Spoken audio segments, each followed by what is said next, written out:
প্রতিটা ম্যাচ, প্রতিটা মুহূর্ত, জয়ের উল্লাস, হারের নীরবতা, মাঠের খেলা, টেবিলের খেলা, আবেগ, অ্যাকশন আর বিশ্লেষণ। খেলা যেমন, খবরটাও ঠিক তেমন গরমাগরম। ওয়েলকাম টু স্টার প্লে, সঙ্গে আছে আমি মাহবুব রিমন। শুরুতেই শিরোনাম। অস্ট্রেলিয়ার মাটিতে ইতিহাস টাইগারদের, অজিদের দম্ভ চূর্ণ করে 9 উইকেটে জিতল ডারউইন টেস্ট। বাংলাদেশের ক্রিকেট ইতিহাসের সেরা মুহূর্ত বলছেন ক্যাপ্টেন শান্ত। মিরাজের ফাইফারের দিনে ম্যাচ সেরা হাসান মাহমুদ, প্রধানমন্ত্রীর অভিনন্দন।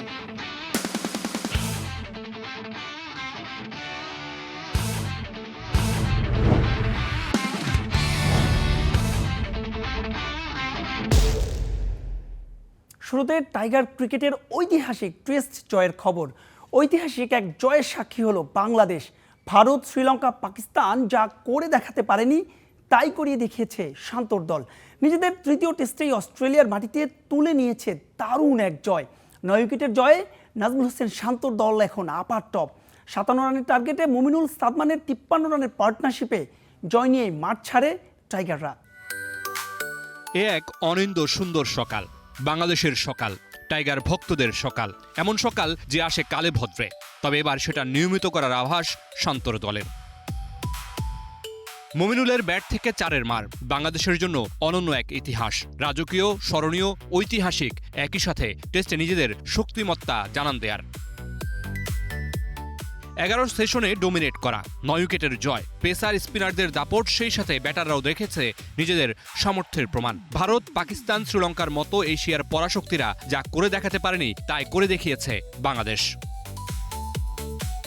অস্ট্রেলিয়ার মাটিতে মাত্র তৃতীয় টেস্টে জয়, যা এশিয়ার আর কোনো দলেরই নেই। অজিতের মাটিতে দ্রুততম জয়ের দিনে বাংলাদেশের সামনে লক্ষ্য ছিল 57 রানের, যা 9 উইকেট হাতে রেখেই তুলে নেয় টাইগাররা। 4 উইকেটে 161 রানে চতুর্থ দিনের শুরুটা করেন দুই অজি ব্যাটার ক্যামেরুন গ্রিন ও অ্যালেক্স ক্যারি। দিনের শুরুটা ভালো হয়নি স্বাগতিকদের। ব্যক্তিগত 30 রানে ক্যারিকে ফিরিয়ে অজি বধের শুরুটা করেন মেহেদী মিরাজ।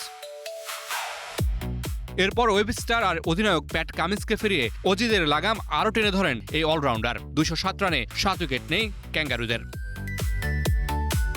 এরপর মিচেল স্টার্ককে 18 রানে ফেরান তাসকিন। আর বাংলাদেশের জন্য ভয়ের কারণ হয়ে ওঠা ক্যামেরুন গ্রিনকে ফিরিয়ে হাসান মাহমুদ টানেন অজিদের ইনিংসের রীতি। মিরাজের ফাইফার, সেই সাথে বিশ্বের 5ম ক্রিকেটার হিসেবে টেস্ট চ্যাম্পিয়নশিপে 100 উইকেট ও 1000 রানের মাইল ফলক। সেই সাথে হাসান মাহমুদের 3 উইকেটে দ্বিতীয় ইনিংসে অস্ট্রেলিয়াকে 284 রানে থামায় বাংলাদেশ।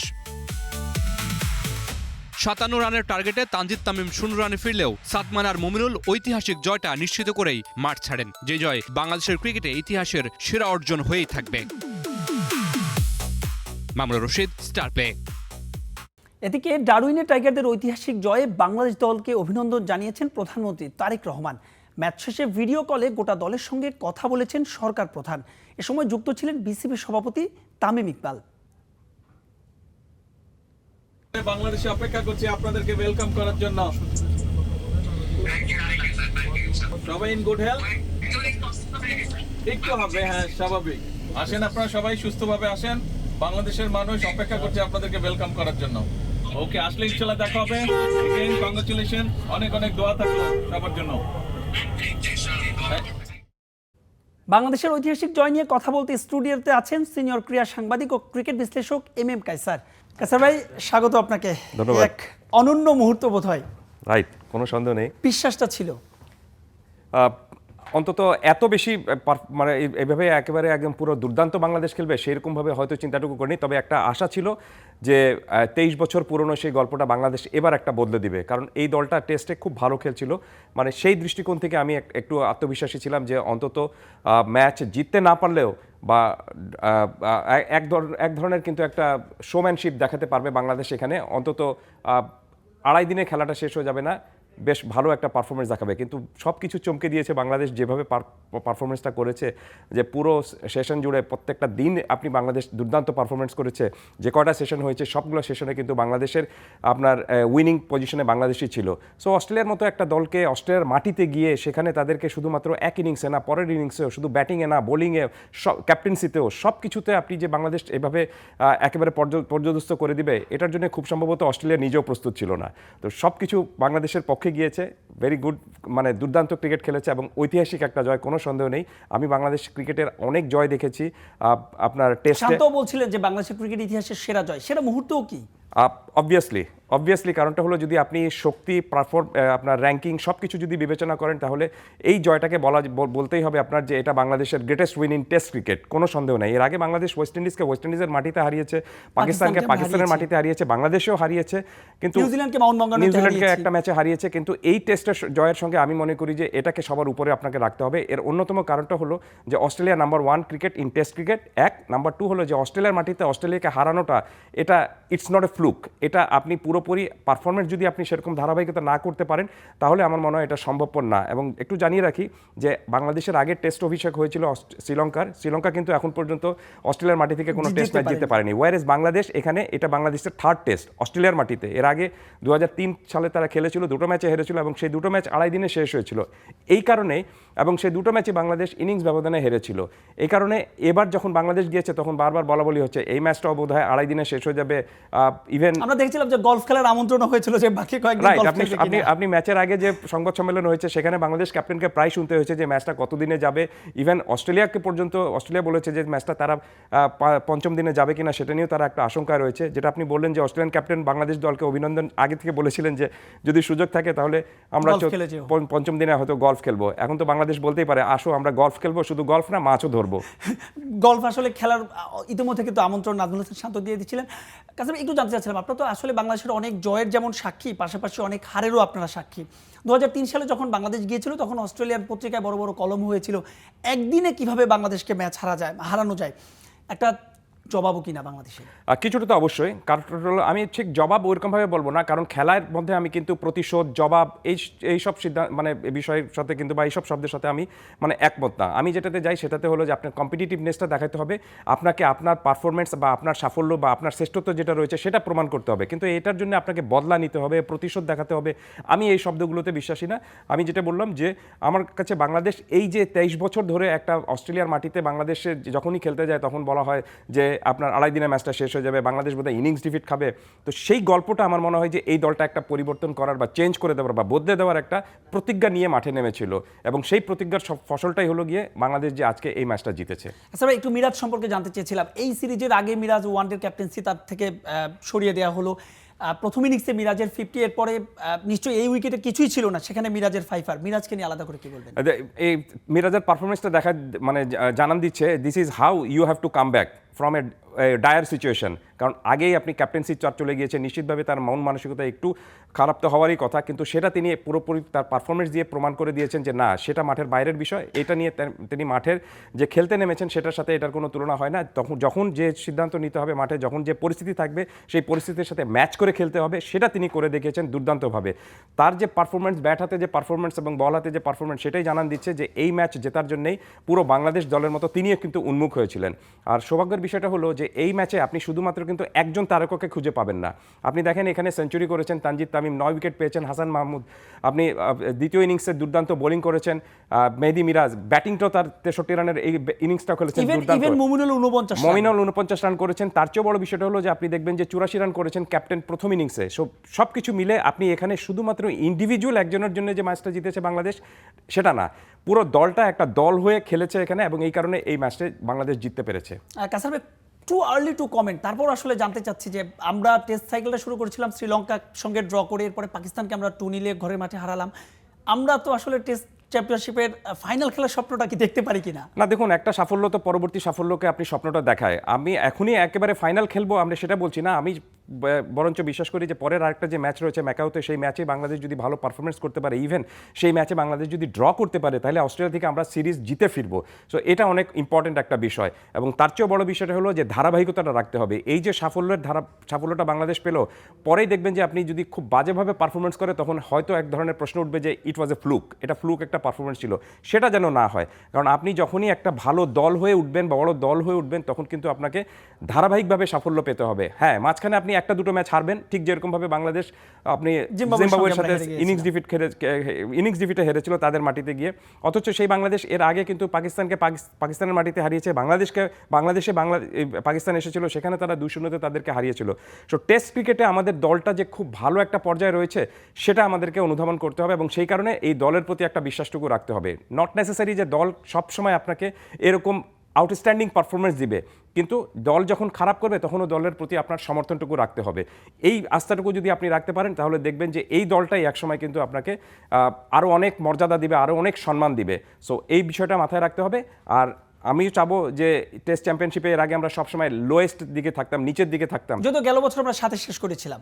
রাইট। এবার যদি আর একটু উপরে থাকতে পারি তাহলে সেটা আরও ভালো হবে, কোনো সন্দেহ নেই। কিন্তু এখনই একেবারে টেস্ট চ্যাম্পিয়নশিপের ফাইনালে আমরা খেলবো, এত দ্রুত আমার মনে হয় যে এই হিসাবটা না করে করাটা উচিত যে আমরা অন্তত এই টেস্ট সিরিজটা যেন ভালো করি।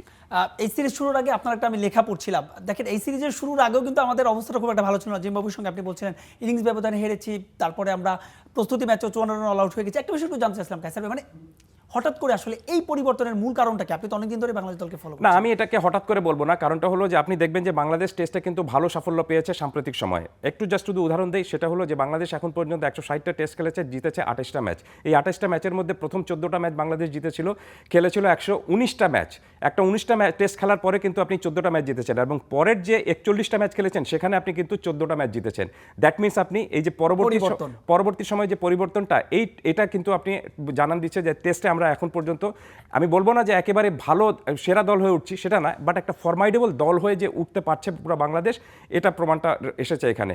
আরেকটু ব্যাখ্যা যাচ্ছি, সেটা হলো যে আপনি 3.5 বছরে বাংলাদেশ 12টি টেস্ট খেলেছে, সেই 12টি টেস্টের মধ্যে বাংলাদেশের জয় কিন্তু আপনি 13টি।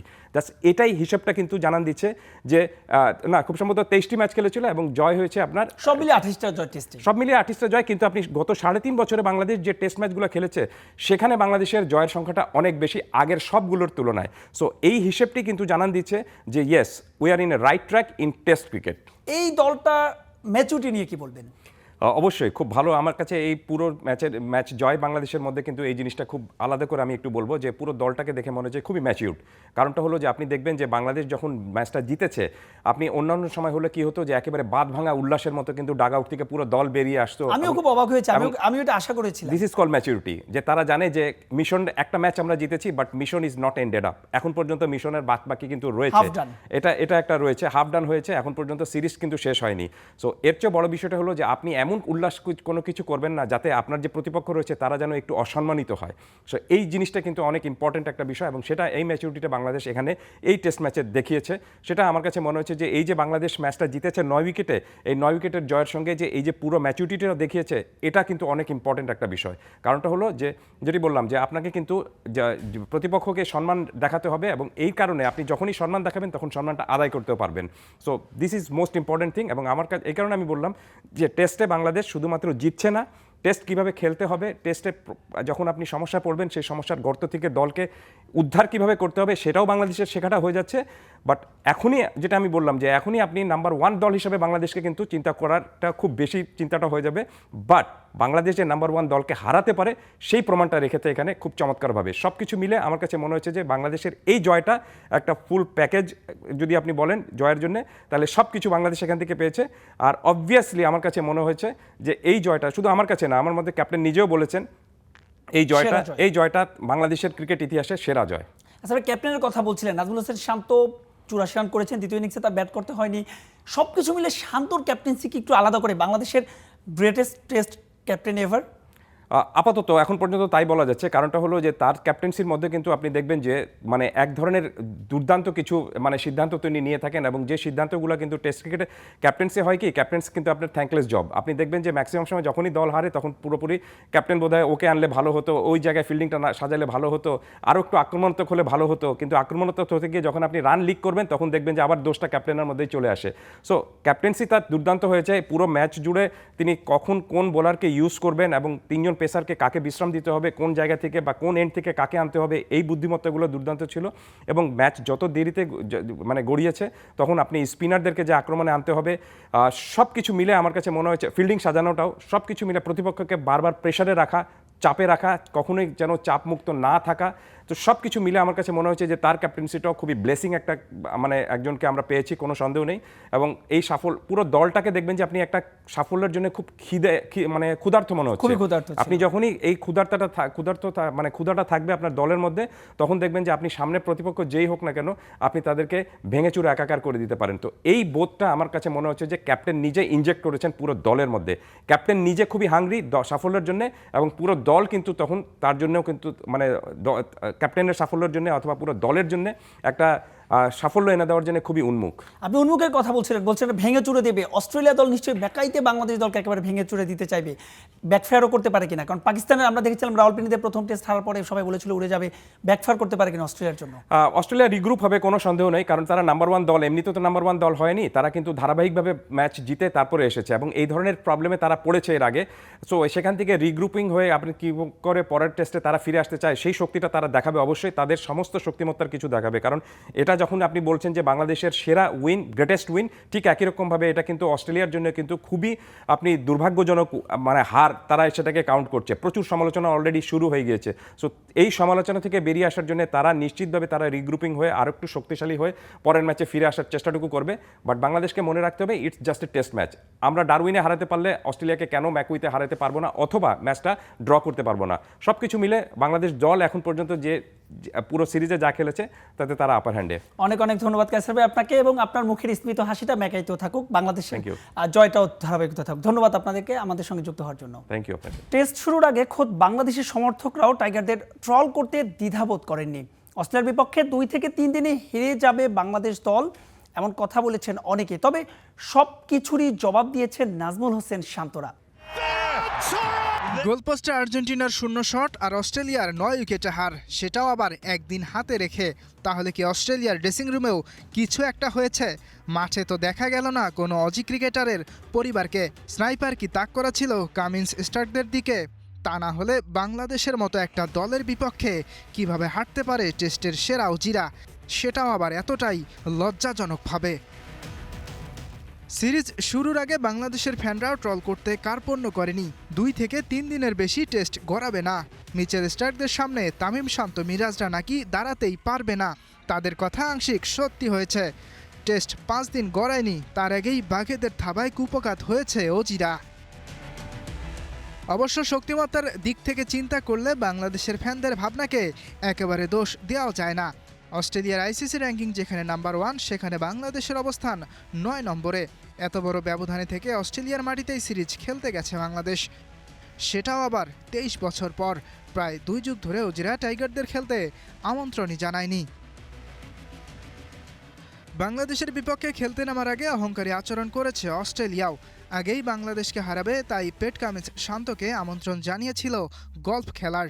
ম্যাচ শেষে সেই জবাবটাও দিয়েছেন শান্ত। একদিন তো বাকি আছেই, চাইলে সবাই মিলে গল্ফ খেলাও যায় অস্ট্রেলিয়ার বিপক্ষে। ইয়াসির আরাফাত, সবুজ, স্টার প্লে। খেলাও থামবে না, খবরও না, প্রতিদিন দুপুর 1:30টা, রাত 8টা, সঙ্গেই থাকুন।